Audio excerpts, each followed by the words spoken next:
Welcome to On Texas Football. I'm Bobby Burton, joined by Gerry Hamilton, talking offensive grades this morning. Gerry, I tell you what, Longhorns go for 49 points in the win over the Florida Gators. It was an offensive explosion that started off quick. Texas scores 35 points in the first half. Quinn Ewers was electric through the air almost all game. The Longhorn passing game showed up in Austin on Saturday. Yeah, they did. And look, it was a depleted team, depleted secondary for Florida, not a great pass rush team. So we talked about it going into the game. They were without their three top corners, and their safeties are a little banged up too. So it was a banged up football team, but you have to go out and execute and perform. And the first drive ended poorly for Texas, but after that, they got on a roll and executed at a pretty high level. Yeah, absolutely. In the passing game. In the passing game. I agree. It wasn't until the second half that the run game really got on track, and they started utilizing Jarrett Gibson more. We'll get into that. We're going to grade all these. By the way, the grades section, offensive grades, brought to you by our friends over at Allegiant Digital Marketing. We'll talk a little bit more about them in a minute. All right, hey, Gerry, let's start with the quarterback because Quinn Ewers had a very efficient day, 19 of 27 for 333. But, I mean, come on, 5 touchdowns, a record for him in the burnt orange and white. What did you think of Quinn's day? It felt like another bounce-back performance. He's had 2 reasonably good performances in a row now, Vanderbilt, and then following this up against Florida on Saturday. Yeah, you know, it was tough. It's tough for me because, again, if Quinn has time, he's an elite passer in the mid-range, right? In the intermediate game, elite, amongst the best in college football. And he had time against Florida for the most part. So, you know, DeAndre Moore didn't help him. The 1 touchdown pass was a beauty. I thought that was Quinn's maybe best pass of the day that was dropped by DeAndre Moore. The first drop, I guess technically dropped because DeAndre Moore could have caught it. The deep ball, that was a bad trajectory underthrown. So he didn't give his wide receiver a chance to run through that. So DeAndre Moore has 2 drops. Then he should have come down with that still. But I thought Quinn was solid, not spectacular, but solid. Well, they had 270-something yards after the catch out of 333 that he threw for. So that gives you an idea of what Texas really beat up on people with. But I'll tell you this, a couple of those throws from Quinn out in the flats, like the one he threw to Jaden Blue that Jaden Blue was able to run through, nobody else throws that ball better than Quinn Ewers. Put it on the money, and he really accelerated through it. Huge play in that game for the Longhorns. Blue made a couple. I mean, that play went for 45 yards, Gerry. And nobody does it better than Quinn Ewers in that kind of play. Now, that being said, that's really an extension of the run game, which we'll get to next. But from Quinn Ewers' perspective, my perspective, he only threw 1 ball, I thought, all day that really was interceptable.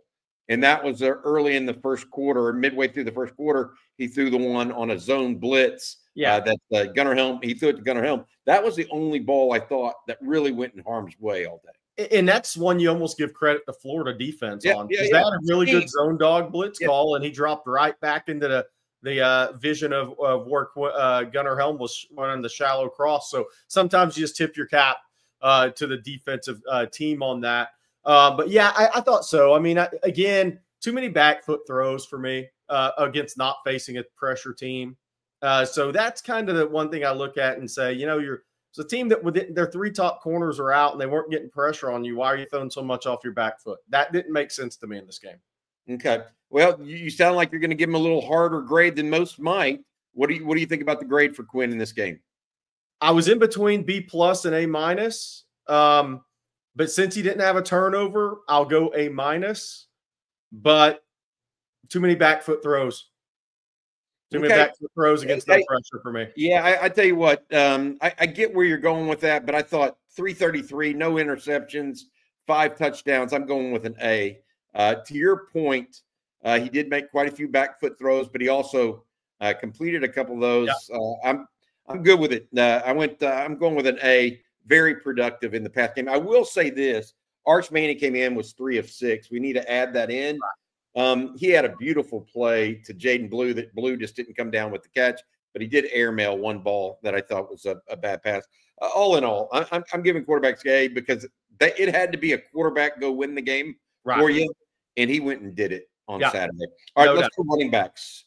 This is going to be odd.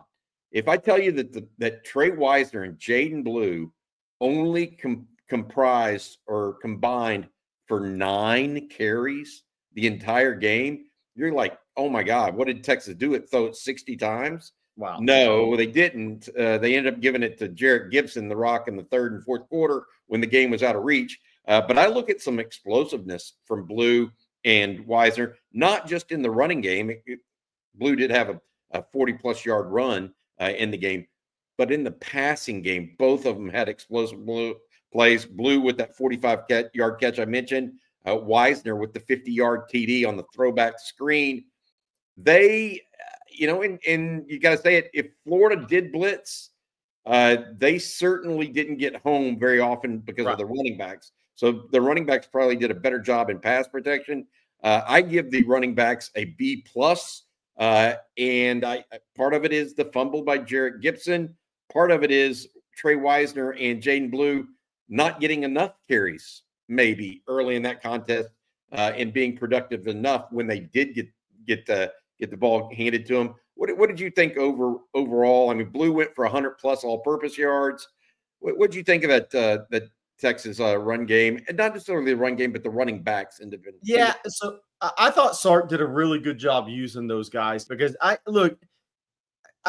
was actually teams ran the ball on Florida this year. They've gotten better as the season's moved along. Their defensive front, they built a good rotation there of players.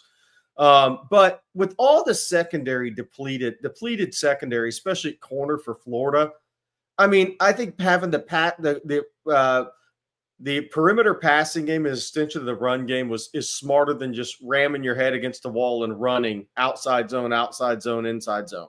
I actually thought that was smart play calling by Sark in this game because he gave his playmakers the best chance to succeed in this game. And Texas doesn't have a Jaden Ball that they can hand the ball off to 17, 18 times and run the inside zone, the inside counters. That's just not what they are. So I thought he used those guys really effectively in this game.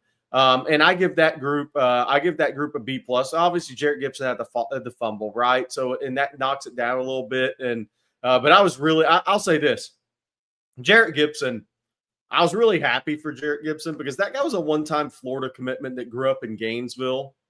And that for him, he was running with purpose in that game. You could tell there was a lot of emotion on every carry with him playing against Florida, the team he grew up cheering for, his dad's favorite team his entire life, growing up in Gainesville before he went to IMG. But I thought he showed some real toughness. And if he would just come through with the ball security, I think he could add a lot to this offense in the downhill run game. But I give those guys a B+ to an A- again. I'm going to go A- because I think Wisner and Blue did their job in what they were asked to do, and they're really good and effective in the pass game, which I think is the extension of the run game. And I'm going to go A- with those guys. Again, we didn't see Blue much early in the game, in the first 2 to 3 drives. Now, Trey Wisner is your first-string running back. Yeah, no doubt. Yeah, so I'm going to go A- because I thought, look, they did their job with what they were asked to do. The 1 and 2 guys. I mean, Wisner and Blue. And Jarrett Gibson, I thought he had some really good moments. He had the fumble that maybe I should knock it to B+, but I'm going A- because they did their job. Yeah, I do like what Jarrett Gibson provided them. You looked over at Florida's running backs and you saw guys that were getting hit and then still gaining 2 and 3 yards. Blue and Wisner don't really give Texas that. Right. On a regular basis. I mean, so that's something to be on the lookout for as we go forward, because it means that's what they're probably losing, Texas losing with Cedric Baxter's absence. But overall, productive day for the Texas running backs, in my opinion. All right, let's say thank you to Allegiant Digital Marketing. Visit allegiantdigital.com/ontexasfootball to save up to $2,500 in advertising today. Did you know that among the top 9 challenges business owners face, the most difficult ones include finding customers, increasing brand awareness, digital advertising, and lead generation? What if I could point you to a local homegrown agency here in Austin that could solve these problems for your business once and for all? For more than 25 years, Allegiant Digital has been helping Austin businesses and businesses across the state overcome these challenges. Take advantage of their hook 'em horns special and save up to $2,500 in advertising. Visit allegiantdigital.com/ontexasfootball to learn more today. Thank you for your sponsorship. Jerry, let's talk about the wide receivers. Welcome back, Isaiah Bond. Welcome back, Matthew Golden, out to the end zone 2 more times on Saturday as well. The wide receiver group had a pretty good day. Yeah, but DeAndre Moore, maybe with his first 2 real drops of the season, did not look good. So that's going to drag the grade down of this group. But I tell you what, they were wide open and running free. Isaiah Bond also had a really nice, well-schemed play by Steve Sarkisian on that reverse for 45 yards. What did you think of the play overall of the receivers on Saturday? Yeah, I thought okay in blocking as well. I mean, there was a couple of perimeter blocks which could have helped spring. Wyatt Wingo did that with Silas Bolden. Yeah, because Isaiah Bond got blown up on one on an outside zone run, which I think had a chance to get 5, 6, 7 yards instead of 2. So, you take that with the drops. The interesting, Ryan Wingo had 1 catch for 4 yards. I'll say this: the only way he has 1 catch for 4 yards in a game is if the quarterback's not seeing the field great against a team that has no corners. I'm going to go B+ here because look, there's a drop touchdown in there, Bobby, and there's a drop big play in there, and that's got to count. Blocked okay. They had some good blocks down the field, maybe point of attack blocks, maybe not as strong at times. But I'm going to go B+. But look, they had matchup advantages all over the field in this game. It's what we talked about. Matthew Golden. Here's the crazy thing, though. We grade him as a group, Bobby. But if we graded Matthew Golden game by game, would he be A to A+ in every game this year? Yeah, I mean, you wonder if he's the issue with Matthew Golden that I have is he schemed open most of the times, or is he getting open? Yeah. And so I hear you, but he's done his job as well or better than anybody every single game. I'm going to go with a B, Jerry. Yeah. And the reason why is I think because of the drops. Yeah. I think those were, to your point, you can't give up 2 big plays if you're in Fayetteville next week or A&M. Yeah, neither of those are allowed.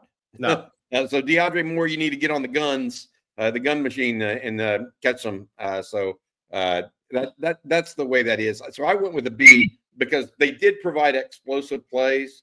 I mean, Isaiah Bond in particular, Matthew Golden, to your point. But they've got to be locked in for their trip to Arkansas. What about tight end Gunnar Helm? I thought it could have been a bigger day for him. He yet again had another 20-yard plus catch, but it wasn't a big day for the tight ends. Juan Davis also with a catch. Amari Niblack as well. What did you think of that group overall on Saturday? Yeah, so they combined the 3 tight ends combined for 5 for 48 receiving.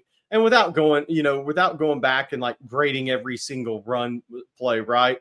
I think they did their job pretty well. I'm going to go with B+ for that group. I mean, Gunnar Helm with a touchdown, again, another explosive, right? That was Quinn made a really good read on that play, by the way. That was not a delayed blitz. That was a straight up linebacker blitz. And Quinn read that and got that to Gunnar Helm, and he pretty much could have walked it in. So I'm going to go B+. I think they did their job. Nothing spectacular, but they did their job well. Yep. All right. Let's. I'm going to go with a B. Gunnar Helm continues to be one of the surprises of the season. There's no doubt about that. But I don't think that the intermediate passing game really got started, and maybe they didn't need it to. So I feel like it's almost I should grade him an incomplete because he made some big plays, but the game plan wasn't for them on Saturday. I don't think. Offensive line, Jerry. They gave up a sack early, relatively early in the game, but after that they gave Quinn plenty of time to throw. The running game got going in the 3rd and 4th quarter when they started having a running back that could lean on Florida. They leaned on them. Is this offensive line unit one where they just can't play to their strengths, maybe because of the running game that they have or the running backs they have? Or is it a function of Sark's offensive play calling? I mean, what is the deal with Texas not really getting that run game going early to take some pressure off of the passing game? Yeah, it's an interesting question and a tough question for me, because it's like if in an ideal world you would lean on people in the run game with Cam, DJ Campbell, and Kelvin Banks, but I'm not sure you lean on people in the run game with Jake Majors and Hayden Connor.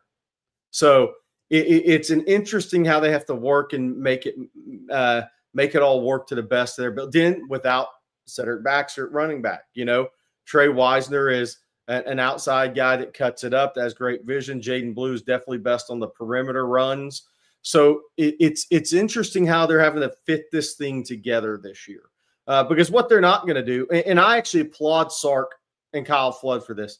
The worst thing they could do is just run inside zone with Jaden Blue 12 times and bang their head against the wall, and that's 12 carries for 22 yards in SEC games. So they're doing the right thing with the parts they have, in my estimation. Now, that puts a lot more pressure on an offensive line, Bobby, because when you're working outside, climbing, you're more susceptible to holding calls because you're working on the perimeter more. Yeah. Kelvin Banks had another one on Saturday. And so I think Sark and Flood are doing the best they can with what the parts they have at running back, but that may not be the best thing for the talent of this offensive line, if that makes sense. So they're in a little bit of a conundrum, because you can't just bang your head against the wall and run inside zone if you don't have somebody that can effectively run inside zone against SEC teams.